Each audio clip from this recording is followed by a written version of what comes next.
l'Institut de Ciències del Mar participa en un projecte que és Prep for Blue, que dona suport a la missió Oceà, que l'objectiu que té és restaurar els oceans pel 2030. L'ICM ens va demanar que llancéssim propostes per poder conscienciar la població sobre la problemàtica mediambiental que hi ha al mar de Barcelona.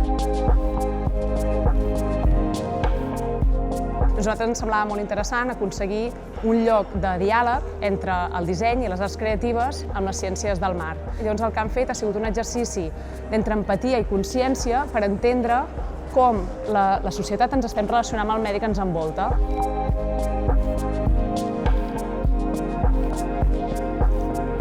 Durante nuestra investigación surgió la idea de trabajar sobre el sonido y nos dimos cuenta que nuestro propio proceso de escucha era lo interesante del proyecto.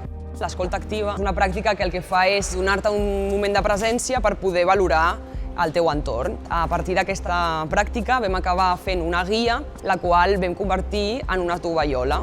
El que necessitaven era fer un espai com de ritual i que aquesta tovallola potser podia ser aquest artefacte que activés aquesta escolta i aquesta consciència col·lectiva. Esta escucha activa permite que conectes con el mar y volver a ese imaginario que teníamos de pequeños, de escuchar al mar, de romantizar el mar. I avui és el que hem volgut provar amb totes aquestes persones que han participat i que per un moment hem aconseguit connectar amb l'oceà, que jo crec que és el primer pas per assolir l'objectiu de la missió Oceà.